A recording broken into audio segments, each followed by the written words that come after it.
Hello students, welcome to our YouTube channel MedZ Exam, a place where we prefer smart work over hard work.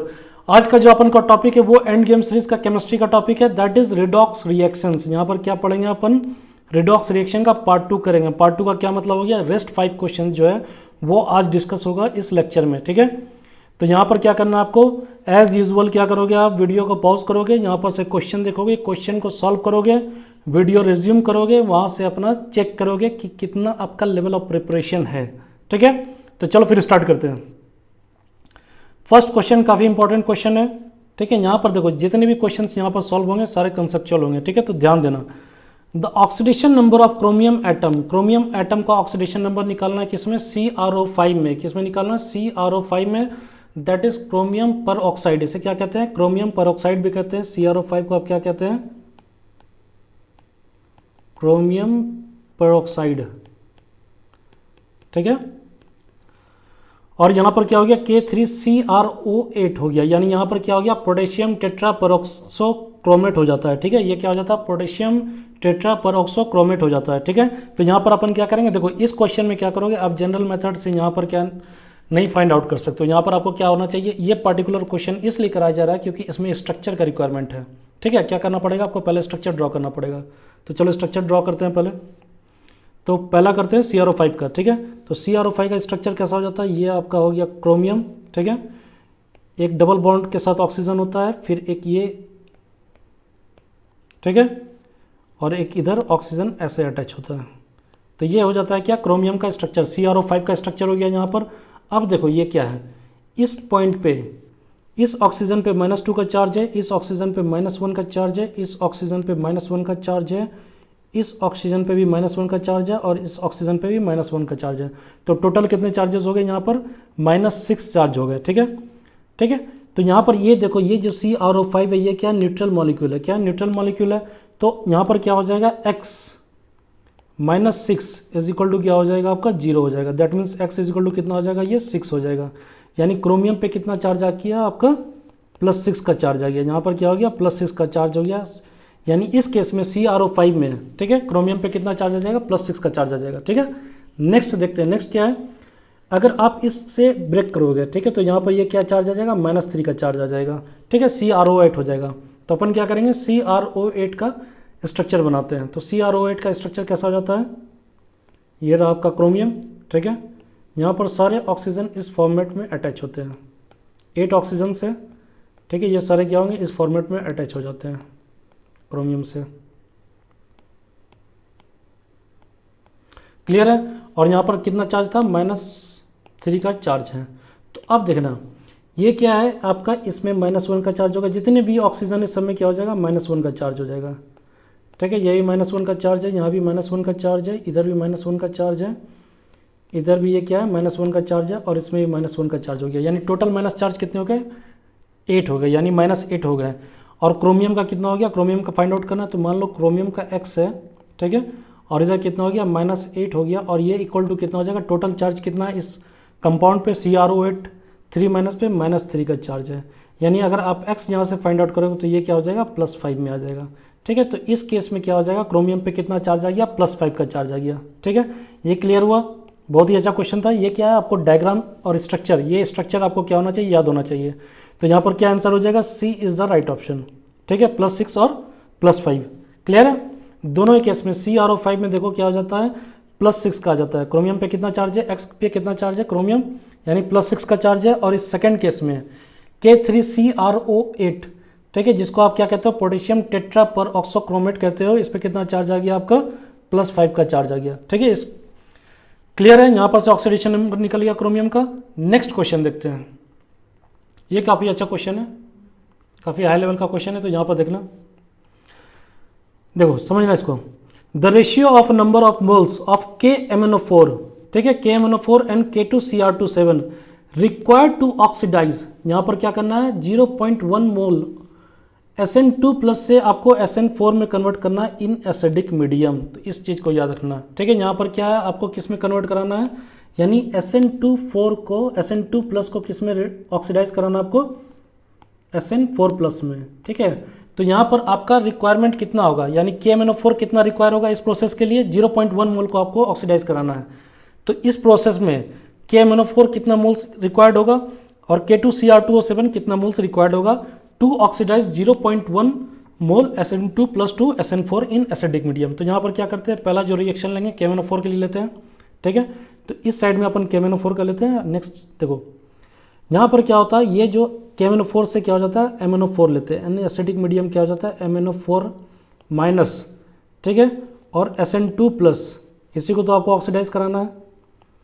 किस में oxidise कराना है, तो जब acidic medium रहता है तो MnO4- किस में कन्वर्ट हो जाता है, Mn2+ में कन्वर्ट हो जाता है, ठीक है। और यहाँ पर Sn क्या करना है, SN4 में कन्वर्ट कराना है, इसको ऑक्सीडाइज कराना है, ठीक है। अब यहाँ पर निकाल लेते हैं कि इसका ऑक्सीडेशन हुआ, किसका रिडक्शन हुआ।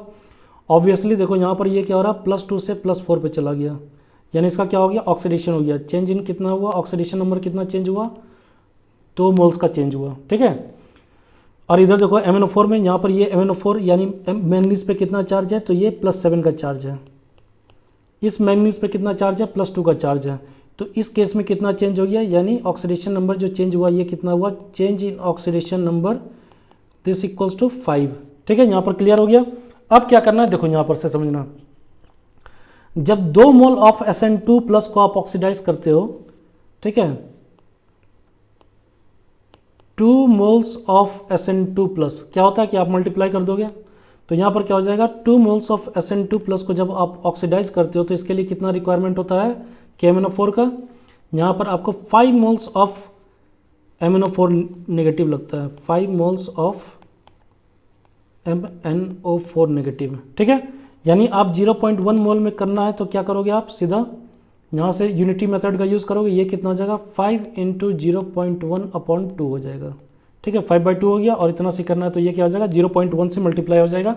तो यहाँ पर ये आपका आंसर निकल गया, किसके टर्म्स में, KMnO4 का कितना रिक्वायरमेंट है, कितने मोल्स का रिक्वायरमेंट है, यानी इतने मोल्स का रिक्वायरमेंट है। तो ये कितना हो जाएगा, आपको सॉल्व करोगे तो ये राउंड हो जाएगा 0.5/2 हो जाएगा, ठीक है। ये क्या हो जाएगा 0.5/2 हो जाएगा, क्लियर है। या 5/20 भी लिख सकते हो, यानी ये 5/20 हो जाएगा, यानी ये क्या हो जाएगा 1/4 आ जाएगा, ठीक है। ये क्या हो गया आपका 1/4 आ गया। अब देखते हैं क्या K2Cr2O7 कितना रिक्वायर्ड होता है for oxidising 0.1 mole of SN2+ to SN4+, ठीक है। यहाँ पर देखते हैं, आप इसका इक्वेशन लिखते हैं। एसिडिक मीडियम में क्या होता है Cr2O7, ठीक है। यहाँ पर कितना चार्ज आएगा, -2 का चार्ज आएगा टोटल पे, यानी यहाँ पर क्रोमियम पे कितना चार्ज आ जाएगा। तो अपन सॉल्व करते हैं, तो क्रोमियम ये क्या हो जाएगा Cr2O7, ठीक है, 2 नेगेटिव का चार्ज आएगा। और ये जब कन्वर्ट होता है, ये किस में कन्वर्ट हो जाता है, ये क्रोमियम में होता है, Cr3 में होता है इन एसिडिक मीडियम, ठीक है। और ये इसको अगर आप बैलेंस करोगे तो यहाँ पर 2 हो जाएगा, यानी इस केस में चेंज कितना का हो रहा है, यहाँ पर ऑक्सीडेशन नंबर का जो चेंज हो रहा है वो कितने का हो रहा है, 6 का हो रहा है। कितने का हो रहा है, डेल ऑक्सीडेशन नंबर, ठीक है, ये कितने का हो रहा है, 6 का हो रहा है। उसी तरह आप क्या करोगे, SN2 का जहाँ पर से SN2 का चेंज करोगे, ठीक है, SN4 में, तो वहाँ पर क्या हो जाएगा 2 का चेंजेस आएगा, यानी 2 मोल्स के लिए, ठीक है। जब 2 मोल्स आप इस केस में रिड्यूस ऑक्सीडाइज कराते हो, जब आप 2 मोल्स ऑक्सीडाइज कराते हो, ठीक है, किसको 2 मोल्स ऑफ SN2+ को ऑक्सीडाइज कराते हो, तो यहाँ पर कितना मोल्स का रिक्वायरमेंट होता है 6 मोल्स ऑफ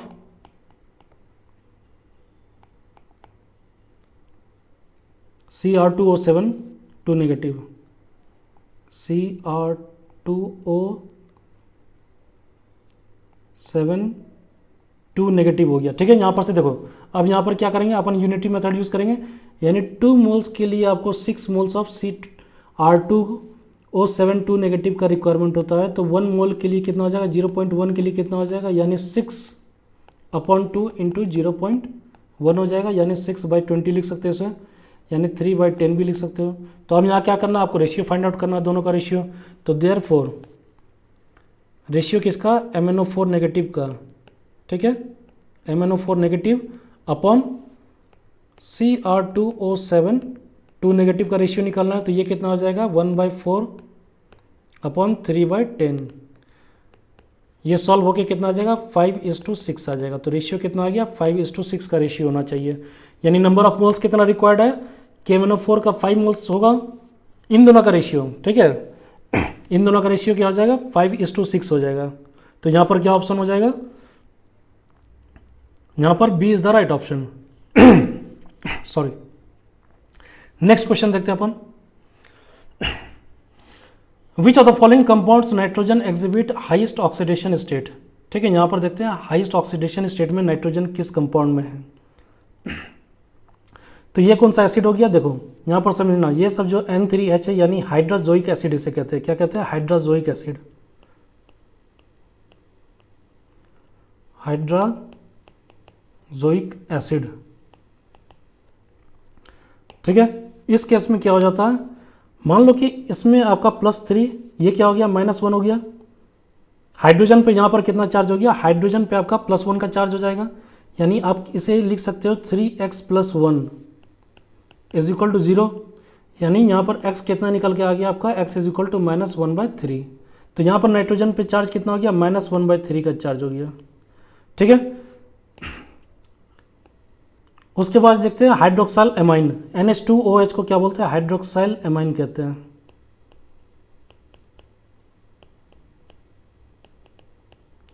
ठीक है, इस केस में क्या हो जाएगा, आप यहाँ पर सॉल्व करते हैं अपन। तो नाइट्रोजन पे कितना x चार्ज हो गया, कितना हाइड्रोजन है, 3 हाइड्रोजन है, तो 3 × +1 हो जाएगा, ठीक है। ऑक्सीजन पे कितना चार्ज हो गया, -2 का चार्ज हो गया, एक ही ऑक्सीजन है। जब आप इसे सॉल्व करोगे और इस पर क्या नेट चार्ज कितना है, 0 है, ठीक है। इस केस में जब आप x की वैल्यू निकालोगे, देयरफॉर x = यहाँ पर क्या हो जाएगा, -1 आ जाएगा। यानी इस केस में क्या हो जाएगा, -1 चार्ज आ जाएगा नाइट्रोजन पे। अब नेक्स्ट देखते हैं हाइड्रोजन, ये क्या है, N2H4 जो है, इसे क्या बोलते हो आप, हाइड्रोजन कहते हो, ठीक है। इस केस में क्या हो जाएगा, यहाँ पर सिंपल है, ये क्या हो जाएगा आपका 2x, ठीक है। नाइट्रोजन के लिए क्या ले लेंगे, 2x ले लेंगे, और यहाँ पर हाइड्रोजन का कितना ले लेंगे, 4 + 4 × +1 = क्या हो जाएगा, 0 हो जाएगा, क्योंकि नेट चार्ज यहाँ भी 0 है। तो अगर आप x के लिए सॉल्व करोगे तो ये क्या हो जाएगा, -2 आ जाएगा, ठीक है। अब ये क्या है, अमोनिया है, NH3। अब इस केस में देखो कितना होता है, यहाँ पर नाइट्रोजन पे कितना चार्ज हो जाएगा, ऑक्सीजन पे, हाइड्रोजन पे कितना है, सॉरी हाइड्रोजन पे यहाँ पर कितना है, +3 है। यानी जब इसे आप सॉल्व करोगे इस केस में, तो ये क्या हो जाएगा, x + 3 हाइड्रोजन है, यानी +1 का हो जाएगा, = क्या हो जाएगा, नेट चार्ज 0 है। तो इस केस में हाइड्रोजन पे कितना, नाइट्रोजन पे कितना चार्ज आ गया, यानी -3 का चार्ज आ गया, ठीक है। यहाँ पर इस नाइट्रोजन का क्या ऑक्सीडेशन स्टेट है, -3 है, और इस केस में क्या है, -2 है। तो अब आपको यहाँ पर पूछा गया, in which of the following compound nitrogen exhibit, ठीक है, एग्जिबिट्स हाईएस्ट ऑक्सीडेशन स्टेट। तो हाईएस्ट ऑक्सीडेशन स्टेट क्या हो जाएगा, यहाँ पर A हो जाएगा, क्योंकि यहाँ पर क्या है, सबसे मिनिमम यहीं पर है, नेगेटिव चार्ज के साथ, ठीक है। तो ये क्या हो जाएगा आपका, A is the right answer. Clear है, N3H यानी हाइड्रोजोइक एसिड में। नेक्स्ट देखते हैं, ये भी अच्छा क्वेश्चन है, ये समझना, ये काफ़ी इंपॉर्टेंट, जितने भी इसमें क्वेश्चन डिस्कस हो रहे हैं काफ़ी इंपॉर्टेंट क्वेश्चन है, ठीक है। यहाँ पर ध्यान से देना, ध्यान से समझना, आप ध्यान दो एकदम। The coefficient of I- IO3- and H+ in the redox reaction.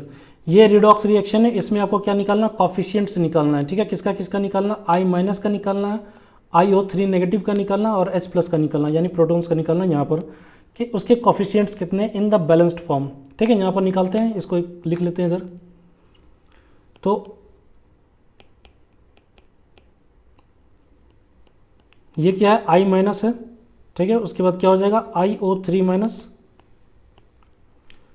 + H+, और ये क्या दे रहा है, I2, ठीक है, + H2O। अब यहाँ पर देखो क्या हो रहा है कि रिडॉक्स रिएक्शन चेंज कितना कर रहा है, ये क्या हो गया, रिडॉक्स रिएक्शन है। यहाँ पर देखना आयोडीन का क्या हो रहा है, आयोडीन का ऑक्सीडेशन भी हो रहा है और रिडक्शन भी हो रहा है। तो ये कैसा रिएक्शन हो जाएगा, ये डिसप्रोपोर्शनेशन रिएक्शन हो जाएगा, ठीक है। तो यहाँ पर फाइंड आउट करते हैं, देखो ये आयोडीन यहाँ पर कितने चार्ज में है, इसका किस ऑक्सीडेशन स्टेट में है, -1 के ऑक्सीडेशन स्टेट में है, ठीक है। इस केस में कितना ऑक्सीडेशन स्टेट है, यानी ये +5 के ऑक्सीडेशन स्टेट में है, और यहाँ पर ये कितना है, 0 के ऑक्सीडेशन स्टेट में है, ठीक है। तो यहाँ पर क्या हो गया, देखो एक रिडक्शन भी हो रहा है, ऑक्सीडेशन भी हो रहा है। तो यहाँ पर देखते हैं, इस केस में क्या हो गया, 5 से +5 से कहाँ पर पहुँच गया, 0 में आ गया। यानी इस केस में क्या हो गया, रिडक्शन हो गया। यहाँ पर चेंज इन ऑक्सीडेशन नंबर कितना हो गया, इज इक्वल टू 5 हो गया। ठीक है, ये क्या हो गया, चेंज इन ऑक्सीडेशन नंबर 5 हो गया। और इस केस में क्या हो गया, ऑक्सीडेशन नंबर कितना चेंज हो रहा है देखते हैं, -1 से 0 हो गया, यानी इंक्रीज कर गया। यानी कितना से इंक्रीज किया, 1 से इंक्रीज किया। लेकिन आपको एक बात यहाँ पर समझना होगा, चेंज इन ऑक्सीडेशन नंबर ये क्या हो गया, 1 से हो गया। ठीक है, आपको एक बात समझना होगा कि यहाँ पर जो आई चेंज हो रहा है, यहाँ पर एक एटम के लिए नहीं, 2 एटम के लिए, तो आप क्या करोगे, दोनों को 2 से मल्टीप्लाई कर दोगे। ठीक है, जब सिंगल एटम का चेंज हो रहा था तो वहाँ पर क्या कर रहे थे अपन, सिंगल मॉलिक्यूल का, जब सिंगल एटम का जब चेंज हो रहा था तो वहाँ पर क्या ले रहे थे अपन, 5 ले रहे थे और 1 ले रहे थे। लेकिन यहाँ पर क्या 2 के लिए चेंज हो रहा है। ठीक है, 2 एटम के लिए चेंज हो रहा है, तो दोनों को 2 से क्या करा हमने, मल्टीप्लाई कर दिया। अब क्या करते हैं, अब इसे बैलेंस करते हैं। ठीक है, तो यहाँ पर ये क्या हो जाएगा, ये 10 हो गया और ये कितना आ गया, ये 2 आ गया। ठीक है, तो इस रिएक्शन को क्या करेंगे, 10 से मल्टीप्लाई कर देंगे और उसे 2 से मल्टीप्लाई कर देंगे। यही तो अपन करते हैं, यहाँ पर 10 से मल्टीप्लाई कर दिया, इसे 2 से मल्टीप्लाई कर दिया। अब यहाँ पर कितना आयोडीन आ गया, टोटल आयोडीन यहाँ पर 12 हो गया। यहाँ पर कितना था, I2 था, यानी यहाँ पर कितने हो जाएंगे, 6I2 हो जाएंगे। कितना हो जाएगा, 6I2 हो जाएगा। ठीक है, फर्दर अपन क्या करते हैं, हाइड्रोजन को बैलेंस करते हैं।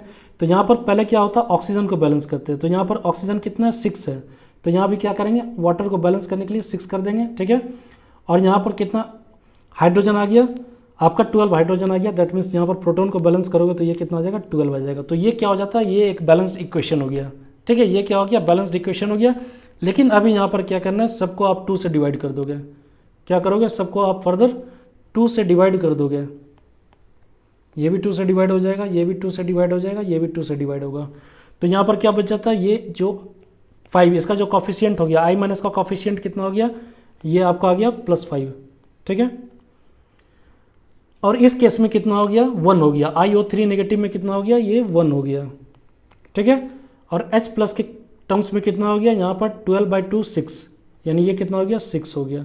तो यहाँ पर से राइट आंसर कौन सा हो जाएगा, first option is the right answer. Clear है, ये बहुत ही सिंपल था, लेकिन बहुत ही आपको क्या करना पड़ेगा, इसमें बैलेंस करना होता है। ये क्या है, डिस्प्रोपोर्शनेशन रिएक्शन है। सेम एलिमेंट का क्या हो रहा है, यहाँ पर ऑक्सीडेशन भी हो रहा है और रिडक्शन भी हो रहा है, सेम स्पेसिस का। ठीक है, चलो नेक्स्ट में देखते हैं। ये इजी क्वेश्चन है, ये उतना डिफिकल्ट नहीं है, ये ऑलरेडी डिस्कस कर चुके थे। ठीक है, जब भी इक्विवेलेंट मास निकालना होता है, ठीक है, आपको इक्विवेलेंट वेट निकालना होता है, तो क्या करते हो आप, इस केस में क्या करते हैं, इक्विवेलेंट वेट, रिडॉक्स रिएक्शन के केस में इक्विवेलेंट वेट क्या हो जाता है, आपका molecular mass upon n factor. यहाँ पर n फैक्टर क्या हो जाता है, नंबर ऑफ इलेक्ट्रॉन या इलेक्ट्रॉन्स गेट और लॉस्ट। ठीक है, तो यहाँ पर देखो क्या होता है, तो निकालना है the equivalent mass of KMnO4 in the following reaction. ठीक है, तो यहाँ पर आपने क्या करा, m के टर्म्स में निकालना है, तो यहाँ पर आपको KMnO4 का पूरा इक्वेशन नहीं लिखना है। ठीक है, यहाँ पर आपको उसको पूरा मॉलिक्यूलर मास नहीं निकलना है, केवल m के टर्म्स में निकाल लेना। अपन क्या करेंगे, यहाँ पर चेंज देख लेंगे। ठीक है, तो ये देखो, आप अगर केवल आप MnO4 को निकालते हो यहाँ से, MnO4 माइनस, और ये किस में कन्वर्ट हो रहा है, एसिडिक मीडियम में आई थिंक, तो ये किस में कन्वर्ट हो गया, N2+ में कन्वर्ट हो गया। तो यहाँ पर चेंज कितना हो रहा है, ये आपका यहाँ पर +7 से +2 पे जा रहा है, यानी चेंज कितना हो गया यहाँ पर, चेंज इन ऑक्सीडेशन नंबर। ठीक है, यहाँ पर क्या हो जाएगा, देखो 7 से क्या हो रहा है, 2 पे जा रहा है, यानी इसका क्या हो गया, रिडक्शन हो गया। यहाँ पर क्या हो गया, रिडक्शन हो गया, और कितना का चेंज आया, यानी 5 का चेंज आया। ठीक है, तो यहाँ पर से सिंपली क्या करेंगे, n फैक्टर यहाँ पर क्या हो जाएगा, 5 हो जाएगा, यानी इसका आंसर कितना आ जाएगा, द इक्विवेलेंट मास कितना आ जाएगा, m/5 आ जाएगा। क्लियर है, सिंपल सा था। यहाँ पर क्या करना, आपको oxidation, change in oxidation number देख लेना, वहाँ से आपको पता चल जाएगा, n फैक्टर पता चल जाएगा, फिर वहाँ से आप इक्विवेलेंट वेट फाइंड आउट कर सकते हो। तो ये था, यहाँ पर कुछ इंपॉर्टेंट क्वेश्चंस डिस्कस हुए हैं, कुछ इजी भी थे। ठीक है, लेकिन आपको यहाँ पर क्या करना पड़ेगा, आपको सब स्ट्रक्चर याद रखना पड़ेगा। कुछ रिएक्शंस याद करने होते हैं, कुछ रिएक्शन आपको सॉल्व भी कर सकते हो। ठीक है, लेकिन इस केस में देखो, आपको क्या करना है, एग्जामिनेशन में आपको स्मार्ट वर्क करना है, तो थोड़ा सा याद करने में यार कोई डिफ़िकल्टी नहीं है। ठीक है, तो अगर आपको वीडियो अच्छा लगा हो तो लाइक करो, शेयर करो, सब्सक्राइब करो। अगर PDF डाउनलोड करना हो तो लिंक जो है वो डिस्क्रिप्शन बॉक्स में दिया हुआ है। आज के लिए इतनी, नेक्स्ट क्लास में अपन क्या करेंगे, इनऑर्गेनिक स्टार्ट करेंगे हाइड्रोजन से। ठीक है, थैंक यू।